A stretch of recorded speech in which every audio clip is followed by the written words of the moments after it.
Parce que le premier homme qui est venu sur la terre, c'était un noir. C'est pour cela qu'il est dit, l'Afrique est le berceau de l'humanité. Le berceau de l'humanité, c'est quoi? Un berceau où on prend un enfant, on le met dans le berceau. Dans le premier enfant qui était formé, en tout cas à l'état d'homme, c'était le premier homme, c'était un noir. Et les Occidentaux le disent aussi. Donc, pour réveiller les consciences, il faut que l'homme noir, premièrement, puisse connaître son identité. L'homme noir ne vient pas du singe, comme les blancs pensent. Le monde n'a pas été créé par un Big Bang. Ça, je l'ai déjà démontré, je l'ai déjà prouvé plusieurs fois. Donc, pour que l'homme noir sorte de l'ignorance, de la perdition, il faut premièrement qu'il apprenne à connaître qui il est, premièrement. D'où il vient, quelle est son origine.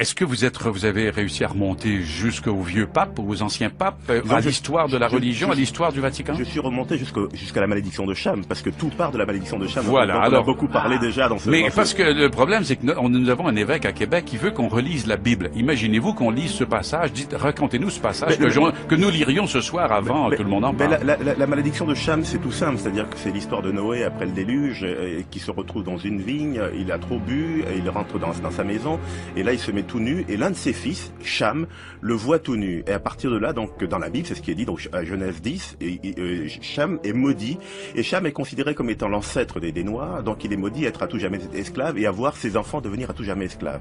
Mais ce qu'on ne dit pas, c'est que ça, c'est ce qui est écrit dans la Bible, mais les premiers exégèses, que ce soit les Juifs, les chrétiens et les Arabes, ont expliqué que Cham avait non pas vu seulement son père nu, mais qu'il avait d'une part soit châtré, soit abusé sexuellement de lui, soit humilié en abusant sexuellement de sa mère. Et c'est à partir de là, dans les textes rabbiniques notamment, où on dit que Cham est maudit à tout jamais à avoir des cheveux, sa descendance est maudite à tout jamais à avoir des cheveux crépus, à avoir un sexe surdimensionné, et à avoir justement donc un nez épaté, des grosses lèvres. Et c'est de là que part toute la malédiction qui frappe les Noirs. C'est d'ailleurs à ça que j'ai emprunté le titre, et si Dieu n'aimait pas les Noirs. Et c'est cette malédiction que l'Église a appuyée pendant des siècles et qui a contribué donc à l'esclavage. À l'esclavage notamment, mais aussi avoir un regard sur les Noirs qui était considéré non pas à l'image de Dieu, mais du diable. Et si vous regardez bien ce qui s'est passé, ce n'est qu'en 62-65, au moment du Concile Vatican II, qu'on a enlevé cette malédiction de Cham, même pas officiellement, mais officieusement, on a décidé que finalement ça n'existait plus.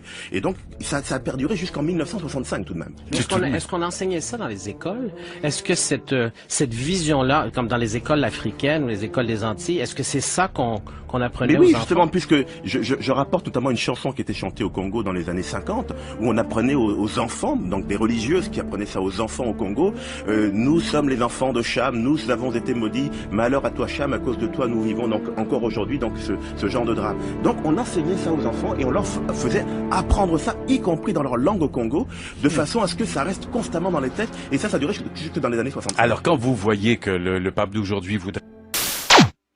Je vais encore vous montrer, déjà même, admettons même, je dis bien, admettons même que Noé aurait maudit Canaan ou Cham et que ça aurait fonctionné. Et on vous dit que, parce qu'on a maudit Cham est devenu noir. Dans sa descendance, ce sont les noirs qui sont là maintenant. Déjà, vous ne comprenez pas les Écritures. Ces gens de personnes qui viennent se pavaner dans les réseaux sociaux, qui se disent pasteur, révérend, bishop, maréchal, prophète, diacre, qui disent que Dieu les a envoyés, qu'ils ont reçu l'ordre du Saint-Esprit pour venir éclairer les gens. Vous allez comprendre que ces gens ne maîtrisent pas les Écritures. Ils ne sont même pas assis dans l'Écriture. Donc pourquoi? Il faut d'abord aller à la généalogie pour savoir qui est Cam et savoir qui est Canaan. Selon les Bibles actuelles classiques, je vais vous démontrer avec les Bibles actuelles que Canaan, Cham, c'était les Noirs eux-mêmes. Donc, comment se fait-il qu'on va maudire Canaan, c'est-à-dire on va maudire Cham, qui est déjà noir, et après il devient encore noir? Ou bien, comment se fait-il qu'on va maudire Canaan, qui est noir, pour qu'il devienne encore noir? Mais vous voyez que ça ne tient pas. En quel moment Canaan est noir? selon les Bibles actuelles classiques.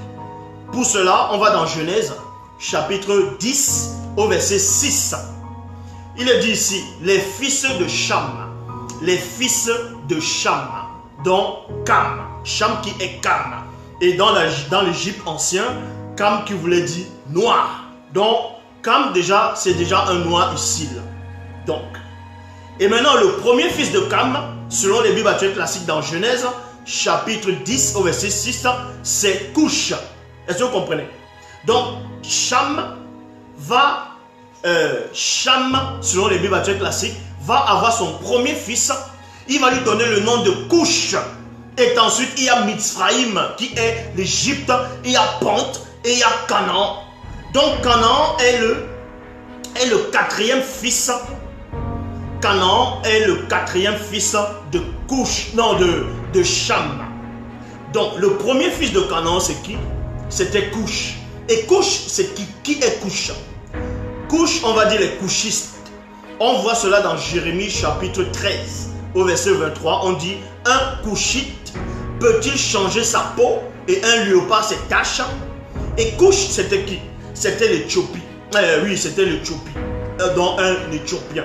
Dans Bible Parole de Vie, toujours dans Jérémie 13, 23, il est dit, est-ce qu'un Éthiopien peut-il changer la couleur de sa peau? Point d'interrogation.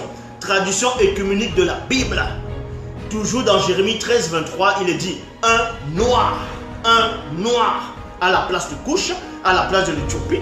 On dit un noir peut-il changer de peau? Une panthère son pelage. Ici, là, changer de peau, on n'est pas en train de dire avec des produits éclaircissement, le Johnson, tout ça, comme les Mongols, les attardés font là maintenant. Donc, vous comprenez par là, dans Jérémie 13, 23, que Couche, c'est l'Éthiopie. Et Couche, c'était un noir. Donc, c'était un couchite. Et le premier Couche, c'était le fils de Cham, donc qui est Cam. Donc, vous comprenez par là que le premier fils de Cham, c'était déjà un noir. Comment se fait-il qu'on va encore maudire Cham?